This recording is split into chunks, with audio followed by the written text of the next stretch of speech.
Caledonian MacBrayne and the Big Light present...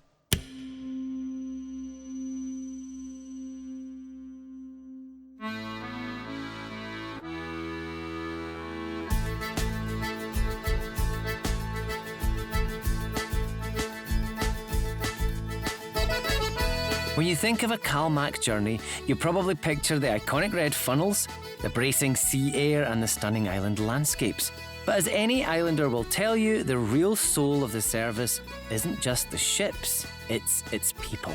From the ratings, the engineers working below deck who keep everything running like clockwork, the port staff greeting you on the slipway in all weathers, to the onboard crew who turn a simple crossing into a warm welcome.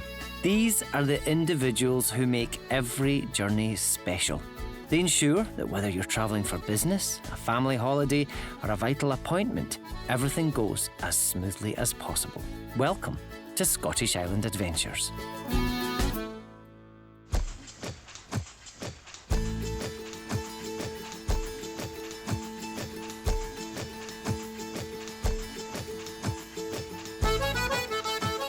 I'm Tony Kearney. My family home is on the island of Barra, and I love Scotland's west coast islands, their people, wildlife and history. Today we're bringing you tales from members of the CalMac family, the people behind your journey.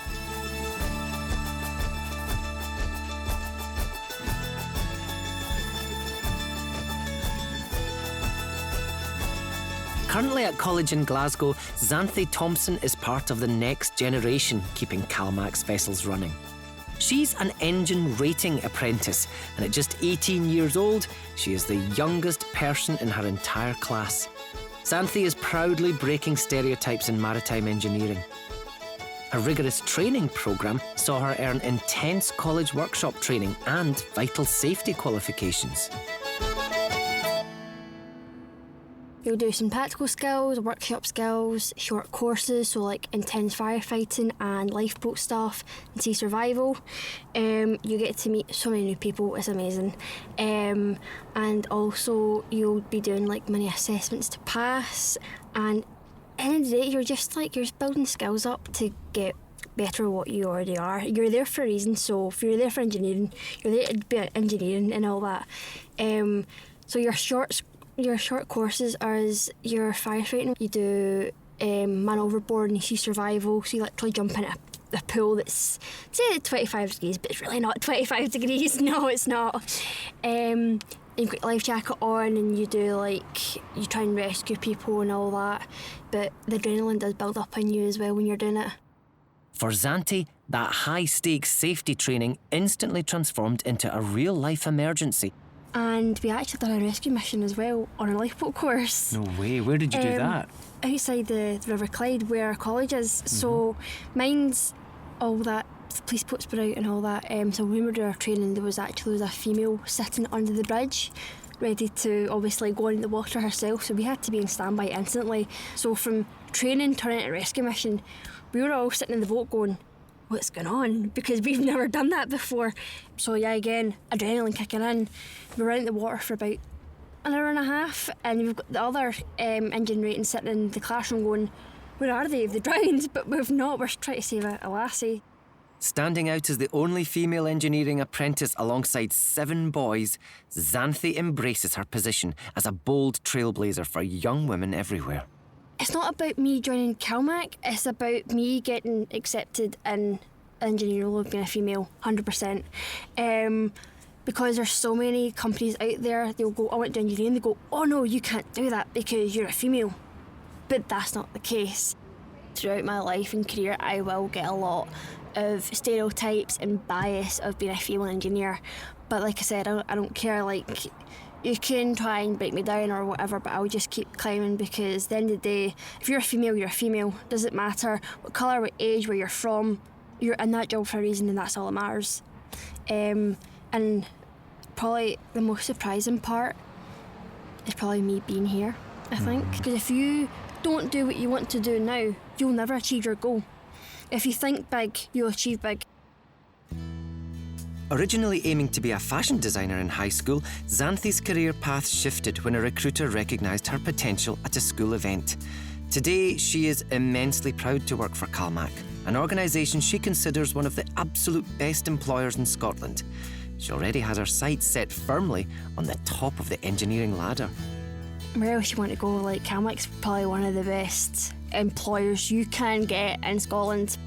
Probably work my way up the chain, so probably come back in about maybe 10 years' time to get my officers, and then work my way up to like third engineer, then chief, hopefully, when I'm like older and I've got all that experience and I'm finally ready to step up to become the big man.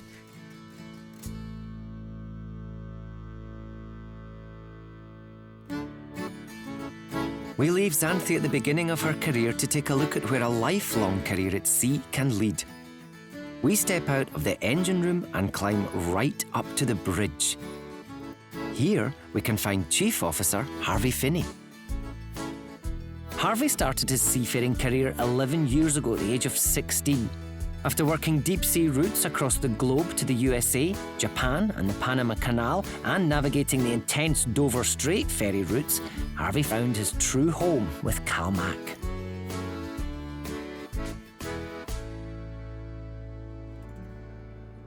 It's an interesting role. I think it's mainly made interesting by how versatile it is, because I'm a man who essentially wears many hats. Not only being in charge of the deck department, I'm also responsible for the maintenance and the upkeep of the vessel, so making sure she looks nice and presentable. I'm in charge of the deck officers, the deck ratings, also responsible for making sure the ship is loaded as best as she and efficiently as she can be. Obviously, I don't always do that, but I delegate it. Same for the maintenance and the safety equipment. I'm acting as a head of department. I do purchasing. I'm a safety officer, a security officer. I even do some driving of the ship, some ship handling.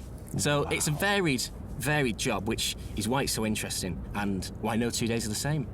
Harvey recently spent time at a shipyard in Turkey to supervise the construction of CalMac's state-of-the-art new Isla ferries. He was even part of the crew tasked with sailing the ship home to Scotland, along with its innovative propulsion system. The ships, I personally love them. I think they're great things. So there's 4 of them being built in total. The first 2 are going to be heading for Isla, the lovely island of Isla, and then the second 2 will be heading for the Triangle, the Minch there. They're great ships, very versatile. The thing that I love probably the most about them is their manoeuvrability. So they have what's called Voith-Schneider propulsion, which is 2 sets of blades that point vertically downwards into the water at the back end of the ship. And they can produce pretty much immediate thrust, which means you can move the ship immediately in any direction. So it makes her very versatile. The other thing I love as well is the accessibility of the ship. So she has a beautiful open sun deck with a lift that can go all the way from the car deck all the way to the sun deck. And likewise inside, there's no barriers, there's no steps. She's a lovely, thought-out, well catered to vessel. You know, it almost has that new ship smell to it. Bringing a brand new vessel home across international waters is an exceptional milestone. But on the voyage back to the UK, off the coast of North Africa near Morocco, Harvey and his crew were called upon to perform the ultimate act of maritime duty. Yeah, so the voyage coming back home was quite an interesting one, namely because of not just the weather, but some of the events that happened en route. So I was personally there when we rescued a migrant off North Africa, just off Morocco there, which was quite an incredible experience because it's not something that happens every day, and it's not something that we thought would happen on the journey home at all. So to actually save a life on the vessel's first voyage was quite something, not just for myself, but all the crew, whom I'm very, very proud of. Now that the vessel is home, Harvey spends his days sailing the stunning 2-hour route from Kennaicraig to Port Askaig on Isla, transporting critical island cargo faster and more efficiently than ever before. For Harvey, despite having travelled the world in his career, there is absolutely no place on earth like the waters of the Scottish West Coast. I think it's, again, the fact that no 2 days are the same. The weather can change in a matter of seconds, let alone hours. The beauty of the islands is stunning. It's unrivaled. You know, I show people photos from when I'm at work. I'm very snap happy. I take photos of everything. And I'll show people photos, and they're in awe. They can't believe it. And I've shown them photos before of Jura, you know, and the blue sea, the bright blue sea, and they've gone, is that the Caribbean? And I said, no, that's within our own waters. It's such an incredible place. The wildlife as well, it's more often than not you'll see dolphins jumping out, you know. And even on the bad weather days, it's just incredible to see the waves crashing against the jagged shorelines. It's just beautiful stuff. We leave Xanthe and Harvey on board to take a look behind the scenes, away from the waves, looking at the engine that powers how CalMac communicates with the public. Holly McFarlane, a customer information specialist based at their HQ in Guruk, has a real high-stakes puzzle of a job, keeping passengers updated through the website, social media and app notifications. Her team works under a strict target, publishing vital service alerts within just 8 minutes of receiving them. When an influx of updates come in, and whether this is a result of a storm or a gust of strong easterly winds, I know I'm going to be the bearer of bad news. So disrupting someone's journey is something everyone at CalMac does not take lightly. However, it's my job to ensure that the customers know as soon as possible once a master or a skipper of a boat decides to disrupt that service. So I think what I do to stay calm is I remember the prioritisation of the updates. So in terms of how severe it is there a sailing cancelled? How far away is that sailing time supposed to be? Or is it a simple amendment is going to be delayed? So things like that. And also just in terms of pushing out the updates, you just have to remember that customers are on the other end of that phone for, their notifications, and clear, concise information is better than wrong information. So taking your time is important as well. For Holly, her dedication to supporting passengers means treating every digital message not just as a piece of admin, but as a real human journey. She recalls one busy summer afternoon when a travel disruption threatened to ruin an international traveller's trip. There was one time during the summer and a customer who had booked to travel with us to Arran unfortunately had their booking cancelled due to poor weather, typical Scottish weather. They were from an international country, so their English wasn't great, so they weren't confident enough to phone in and speak directly to one of our Customer Engagement Centre representatives. So therefore they got in touch with us through social media, and they were very unfamiliar with general Scottish island travel. They were here to attend a wedding of a long childhood friend, so it was really important to them that they get to Arran. So over social media, I was able to look into their booking, and using our service update section of the website, I knew that there were alternative routes that they could travel on, which they had no idea about. So they were meant to go on the Ardross and Brodick route, and they didn't know that they could go round to Cloneglochranza. A bit more driving, but they were really appreciative that there was another way and that was operating. So that's how they got to Arran in the end, and they were very appreciative that they can make their friend's wedding. Holly's passion for helping communities led her to spend a year working as a transport planning analyst. In this role, she sat down with islanders during biannual community consultation meetings to listen to their unique needs. She quickly learned that an optimised timetable can directly impact communities, especially local children. They have asked for special requests for timetables, one of which was when the school children were returning to school on a Tuesday, and our timetable only really suits children returning to school after the holidays on a Monday. So I went above and beyond by looking through all of the school holiday dates and ensuring that whenever there was a Tuesday return, that both the Finnifer Iona service and the Oban Craigmuir service helped all of the children get to school on time. Whether they wanted that is another question, but we were able to get them there on time and not miss any of their work. Whether she's arranging additional sailings to support the bustling Tyree Music Festival or coordinating technical requirements for livestock transport, Holly's perspective on the ferry network has completely shifted. It really brings into focus that ferries are a lifeline and not just a transport service. You know, supporting livestock movements show how closely our ferry operations are tied to people's livelihoods and their local economy. It really strengthens my focus on locality, recognising the unique needs of each island, and it really reinforces the need to put people first by ensuring the services are reliable and fit for purpose. It really changes your mindset from just moving passengers to actually supporting whole communities. But what about you, the passengers? Where do the people who spend their lives on the CalMac network recommend that you visit?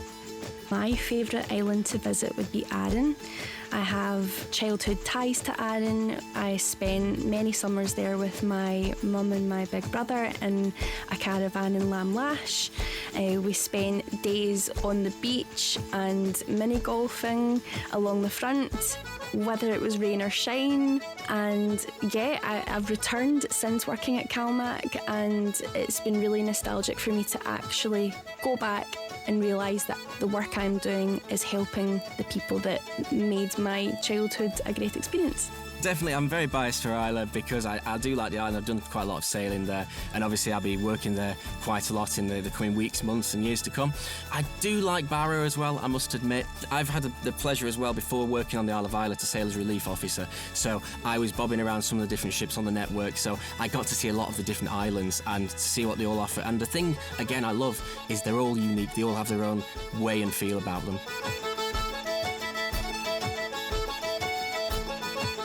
And finally, what are their professional top tips for handling a bit of rough sea weather?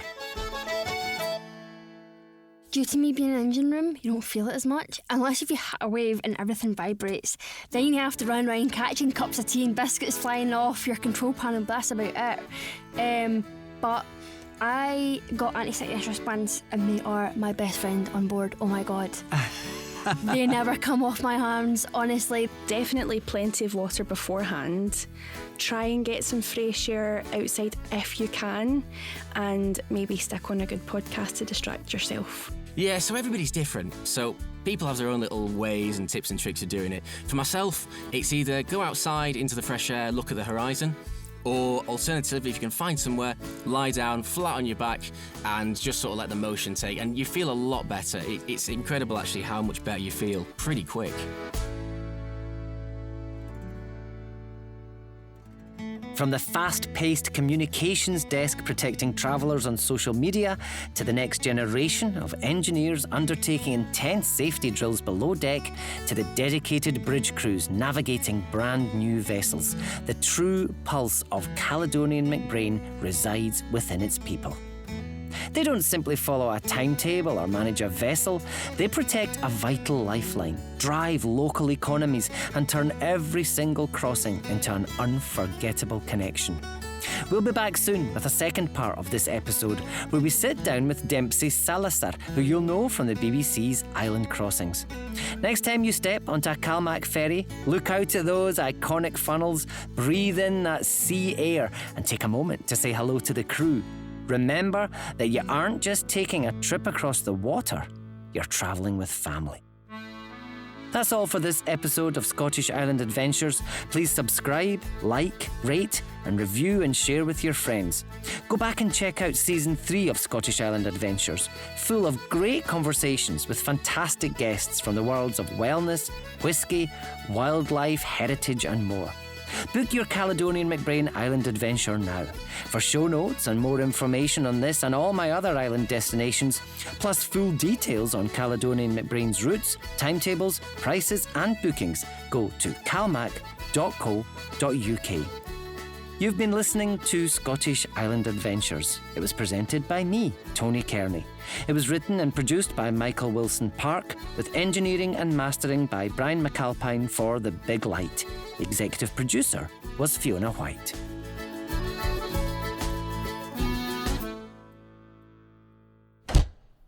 From the Big Light Studio.